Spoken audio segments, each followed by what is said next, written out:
And we're so honored to have on our show Younes Sadaghiani, who is here for the first time, all the way from London. He is a political analyst, a broadcaster, presenter, all out warrior. Younes, welcome to Jerusalem. Thanks for having me, Fleur. This is your first time here. It is, yeah. So, impressions. Amazing city. I mean, Jerusalem, I was here for 3 nights. And historically, it's like, I think it's the most history I've ever seen in a city. More than Rome, more than anywhere, because this is actually where everything happened. You go to the old city and you see the Christians, you see the Jews, and you see Islam. And the history, where Jesus was crucified and the Western Wall. So, and you have, what's really interesting in Jerusalem, you have a street called Kurosh, which is Cyrus the Great. Yes, that's right. Yeah, and you have a lot of shared history. The Persians and the Jews, they share a very, I think that goes back 3,500 years. Well, Cyrus was one of the rulers that was actually very kind to the Jews Yeah, for a exactly. change in our history. Yeah, first And- bill of human rights, and I think he married a Jewish woman. That's right. What was That's her right. name? Oh God, I can't remember. Yeah. But Younes, how do you find Israel in general? You've been in Tel Aviv, you've been around the country. I think it's a very vibrant city, very vibrant people, especially Tel Aviv. Very fit people that love life. Yeah. Unlike the other side, they don't worship death; they love life, and it's just fun. The thing is, I think people think that Tel Aviv or Israel is like a third world Middle Eastern war-torn country. It's not true, especially Tel Aviv. Yes. You go there, there's just people partying, people having a good Young time. people. Young people, old people, Yeah. just fit people, good-looking people, fresh, healthy. I'm so happy that Yeah. you've enjoyed yourself here. Yeah, Now, Younes, you get into some hot water where you come from yeah, because you are Iranian-born, yeah. and you can recognize the signs of the dangerous Islamization of different places, like you saw in your own country. We had Tommy Robinson here a couple of weeks ago. We've had lots of different activists coming from the UK concerned about what's going on in their country. What do you see? When I see the West is collapsing, Really? yeah, it is, because I think they're losing the narrative war, or they're losing the information war. Israel won the ground war, but lost the narrative war. And in general, unfortunately, in the West, the woke mind virus and Islamism is gaining momentum and is poisoning people's minds. Is it really that prevalent? I'm saying, could it not? It's not as prevalent. I think the Is it like silent, the minority, right? yeah, I think the silent majority is with us, but Right. because we have a sort of a very loud minority that keeps screaming racism, sexism, Islamophobe. Yeah. People are scared to speak up. Yeah. And also, I think the younger generation to some extent are brainwashed.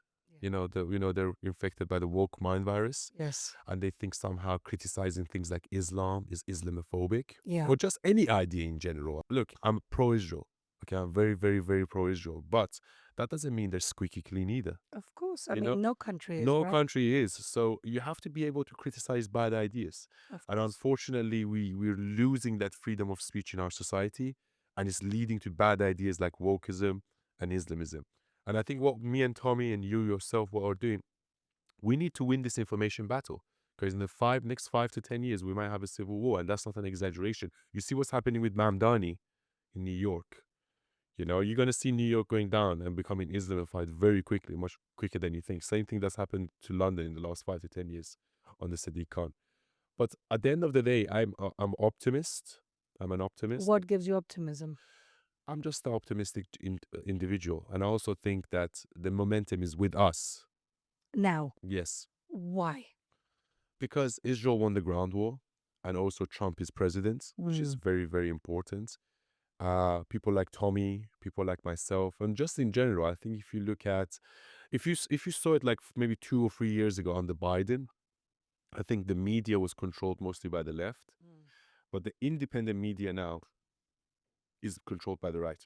Well, there's most- more independent media that there wasn't before. In other words, the story now is that media has been democratized, that it's not about mainstream legacy media groups. Yes. It's about individuals Yeah. who have a platform Yeah. for good and for bad. So you have people like you, But you have people like Candace Owens and now Tucker Carlson who are kind of Influencers. flamming, fanning the flames of anti-Semitism, Yeah, I call them the woke right. the woke right. The woke right. So I think the woke left and the woke right are actually very similar. Absolutely. It's the horseshoe theory, basically, the extremes of either side. So whether it is fascism or Nazism and communism, they lead to the same events. Right. And it's just they're just morons, in my opinion. Like I agree with Candace Owens what she says about LGBTQ and toxic feminism, but I completely disagree with Israel and her stance on the pro-Palestinian side. And these people are just ignorant. They haven't lived in Iran. They haven't lived under Hamas. Well, they don't know what it is. Exactly. They don't realize that you reap what you sow in life. Right. Your societies are rubbish because of the bad leadership up on top. You can't be blaming the Israelis and you can't be Bad blaming choices. bad choices. So, talking of bad choices, we Yeah. had a war, as you know, with the Islamic Republic Yeah. back in July, 12-day war. And, you're plugged into what's going on there. Has it moved anything? Is the regime really weakened? Can this be a moment when the people of Iran can rise and bring them down? Well, how do you see things panning out right now in Iran? I think that we had a great opportunity during the 12-day war to overthrow the Islamic Republic, and we didn't. Yeah. I think Israelis were very keen to take out Khamenei. I think Yeah. Trump is what stopped them, and I think it's multifaceted. I think Trump wanted to be known as the peace president, and he didn't want to, he was a bit worried about what could ensue if the, Khamenei falls. But also, as you said, there was the influence of maybe people like Tucker Carlson, and so he had to pander to his own base back in his country. Yeah. So I think, but I don't think it's over yet. Why? Because I think Khamenei will not back down. Khamenei already came out and said the other day, we're going to try to build that nuclear bomb. Yeah. They don't So- want to deal. They don't want to deal. And They they've don't- been sanctioned again. Exactly. So I think what's the second half of this battle is that Khamenei, because of his own survival, because he knows he's weak, he can be taken out, he's going to go for that nuclear bomb. And I think Trump is going to be like, look, I gave him one chance. I told him to negotiate. He didn't. He's back to his own way. Now we have to take the regime out. And I think so. I think something along those lines, and also the information war. What we were talking about. Israel won the ground war, but lost the narrative war. Yes. So I think the second half of this battle is for us to win the narrative war. And I think once you win the narrative war, and I actually spoke about this the other day. Look, majority of Iranians are anti-Islamic Republic. Yeah, Yes. they are 80%? 80 to 90%. 80 to 90%. 80 to 90%. Yeah. However, there is still a substantial majority that is suspicious of Israel because they think, well, we hate the Islamic Republic, but is Israel truly our friend? Right. And what I'm trying to do is to amplify that message that yes, Israel is your friend. Yeah. But what does it matter if Israel's their friend or not? They're miserable. They have miserable lives. Yeah. They've been starved. There's no water. They've used all the very rich resources of this incredible country to fund and export terrorism. It's nothing to do with Israel. I'll tell you It's why. a failed country. I tell you why, because in 1979, it was the British and the Americans and the Jews in America that caused the revolution. That's a fact. And it was almost under President Carter, the lefties again, causing all this chaos. It was the lefties in America and the Jews to some extent. So they're like, well, you're the one that caused the revolution in the first place. So why there's should we already a trust you? built-in suspicion because of Yeah. the revolution, which they Exactly. feel was precipitated by Yes. Exactly. Americans and Exactly. Jewish. And also the brainwashing. Look, when you're born in Iran, in schools, in media, they try to teach you to hate Israel. They teach you to hate the Zionist regime. They think that you're just committing genocide in Palestine and you have nothing better to do than to kill Gaza and children. And as I said, unfortunately, Hamas and Islamic Republic so far have won that narrative war. And we're here to change that. I'm here as an Iranian that's not a Jew to show the world, Israel, how lovely people here are, how well received I am, how, they love life, how they, party hard and, just good people. They just want to live How do we turn this around? by winning the information war, How do we win the information war? by posting content, by spreading the truth, by making things like this, interviews like this, getting people from different backgrounds that are on the same mission to amplify the message. That's how. You're living in London. Yeah. How are you seeing people changing their minds? Are you seeing people waking up to the threat of Islamization? You have a mayor in London, Sadiq Khan, who people are very unhappy with, but somehow got elected twice. Yeah. We have now a situation where Zoran Mandani, the child of wokeism and Islamism incarnate, is now the mayor of New York. Yeah. it doesn't seem like people are waking up. Well, the thing is, I think I saw a stat the other day, and they said that people that were born in New York or people that were born in America, majority of them actually didn't vote for Mamdani. It was the immigrants, people that weren't born in Mm. America, that voted for Mamdani. Yeah. And it's ironic because I wasn't born in the UK. I was born in Iran, but I still don't have that mentality. So I think what's happened is that unfortunately the West has imported a bit too many immigrants that are still brainwashed and they still have allegiances to their extremist ideologies from their home countries. And when you import the third world, you become the third world. So I think that's an element to it. Another element is the liberal woke lefties that think they're somehow exotic or somehow criticizing bad ideas is racist or xenophobic or Islamophobic. And then again, we just have to give people the courage to speak and just say, look, it's not, and about anything. I'm not saying you should just criticize them. You should be able to criticize everything, but don't think you're racist for doing it or sexist or whatever. You just, it's the narrative war. And unfortunately, um, they're winning it, but I think the silent majority is actually with us, believe it or not. You think the silent majority is waking up, like Tommy says? Yes, for sure. 100%. Especially after Elon Musk bought Twitter, especially after Trump won. I think those were those two significant moments. I think we're very lucky to have Trump as president because I think if he wasn't president, even though I'm a bit disappointed with him for not finishing the job in Iran, I think he still had the balls to do what a lot of other American presidents didn't have, which was to strike the nuclear bases and to give the Islamic Republic a little slap. So is a little slap enough, though? Well, how do you see the actual people of Iran, Yeah. whatever they think about Israel, but how do you see them, the 80% Yeah. or 90%? How do you see them overthrowing their government? So what I'm trying to do with my page is to say, as an Iranian that was born in Iran, look, I lived in the UK, I've been to America, and I've been to Israel. And these people love us. So don't be scared of them. They're not our enemies. So we need to change that mentality within Iran. Because, to some extent, they have the Stockholm syndrome. Yeah. They have fell in love with their oppressor, Yeah. So we need to change that Well, mentality. that's what they know, and they Yeah, don't know exactly. anything else. So first of all, it's the They hate America as much as they hate Israel? I would know. Look, majority of Iranians are open-minded people. They're smart people, open-minded people.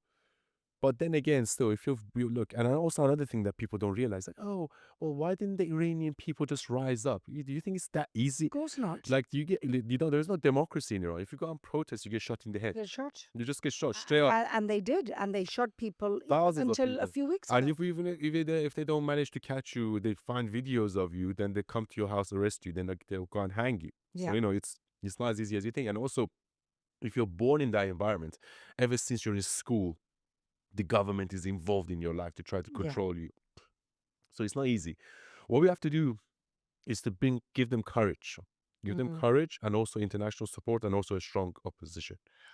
And the Iranian diaspora, which, at one point when the war was raging against them, you had the crown prince who made a plea to the world, Pahlavi and everybody around him. And all the Iranian diaspora is very strong, influential, and wealthy. They've done well everywhere else. It's a little bit like the Jewish diaspora. They've worked hard. Yeah. They've worked very hard. Versions of the Jews, they tend to outperform the local population. Yeah, they've Wherever they worked go. hard because we Yeah. work hard and they've done well, an innate sense of working hard and business, etc.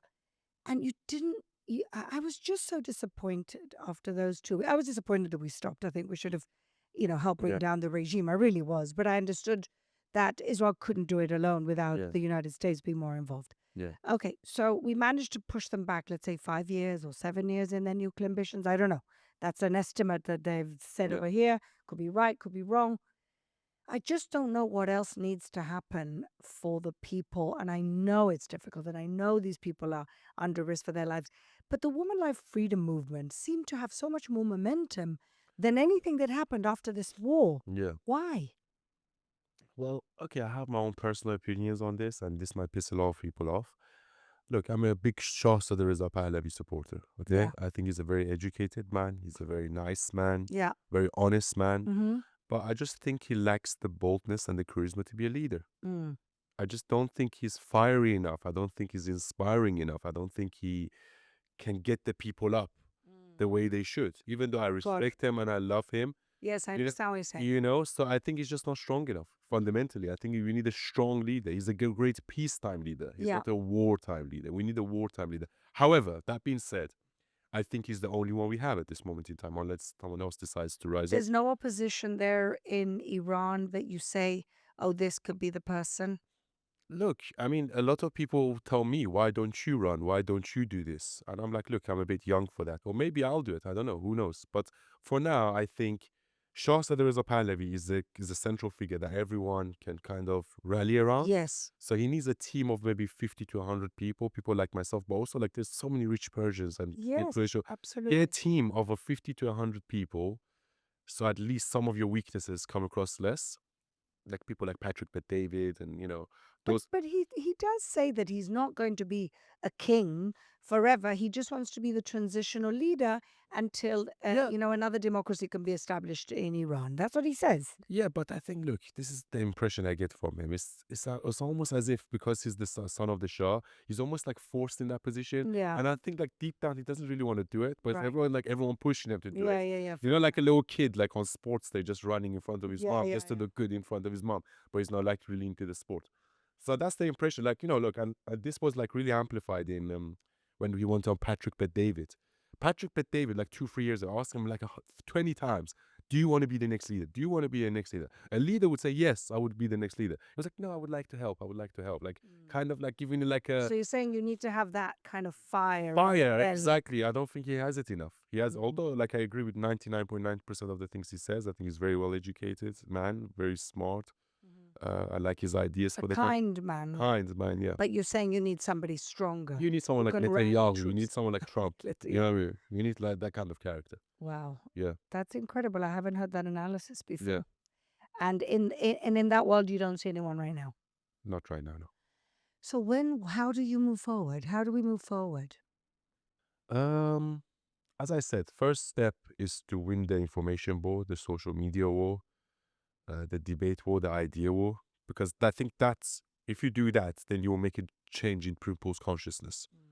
So you find sort of motivation within people themselves because they think in a different way, so they're more likely to do something about it.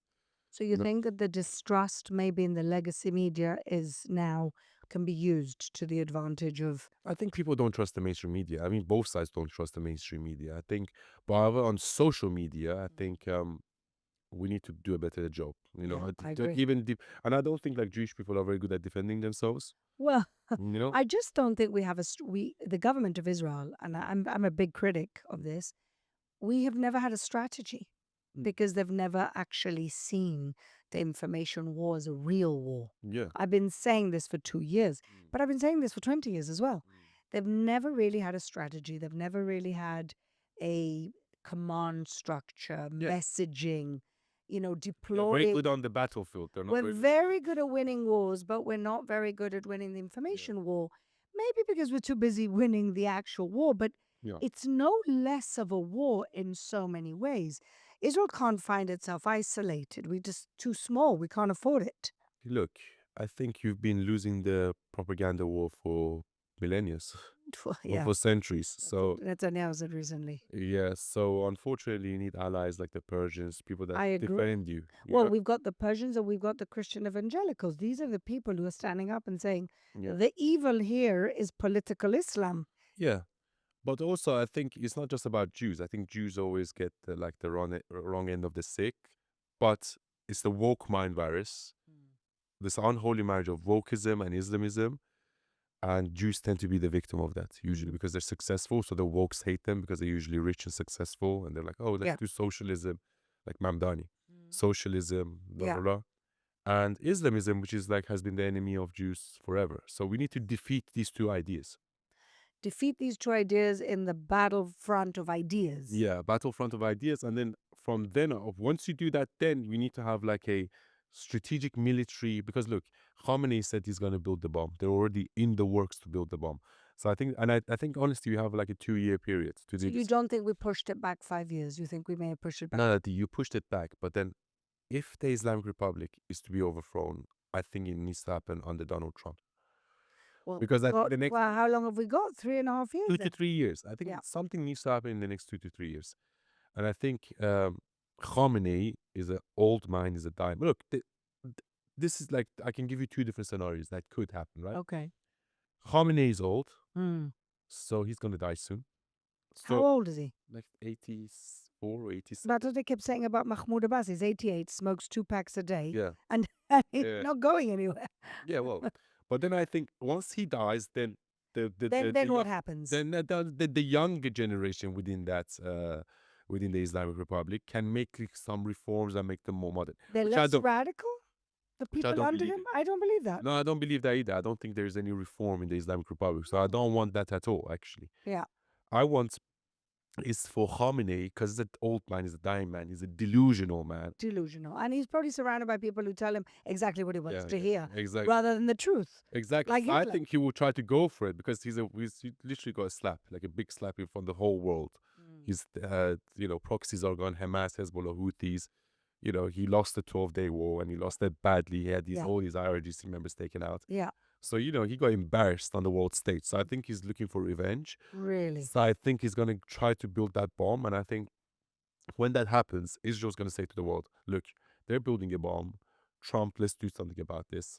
And then as this is happening simultaneously with the information war. And I think if we manage to win the information war, then we will have more of a global support, More momentum. more momentum to take out the Islamic Republic. That's what I think. Well, that's one scenario. So you're saying one scenario is he dies, and maybe that's an opportunity for a younger generation to take over, but not really the younger generation underneath him. Yeah. It might be just an opportunity for people to rise. Yeah. Because if Iran is leaderless, Yeah. maybe that's kind of an opportunity. Are there any other people under him? I mean, we There's- managed to get rid of a lot of them. Yeah, there's Anybody under him? there's a few people because the Islamic Republic, they're hypocrites because all the IRGC members, they send their sons and daughters Abroad, abroad to the UK. of course. Well, we saw how the daughter was getting married with no sleeves on, Yeah, exactly. whilst women are getting killed for not covering their hair. Look, there was this report out in Iran International yesterday. There's this guy, I think, I forgot his name, but he's like a leader of one of the banks in Iran. He's got a 77 million pound property portfolio in London. Oh my God. He's got like a place in Bishop's Avenue worth Yeah. 33 million. Yeah. And their sons and daughters, they're partying like mad all over the world, course. in Miami, New York, LA, Of course. London, going to clubs and Yeah. just doing things Yeah. that Iranian people within Iran are allowed. So even the sons and daughters and grandchildren of these people, they know like what life is like. They've traveled the world. Well, They know What you're saying is it's not sustainable, in it's other not words? sustainable because even the younger generation, even the ones that are, even their allegiance is with the Islamic Republic, they know what's happening all around the world. They don't want to So live they're that like, life. why is that happening inside Iran? Like, Right. So, people are starving. There's no water. There's no gas. There's no electricity. There's no freedom. There's oppression. Like, why? So I think and what I'm trying to do is to like also inspire young people within Iran because I look like them.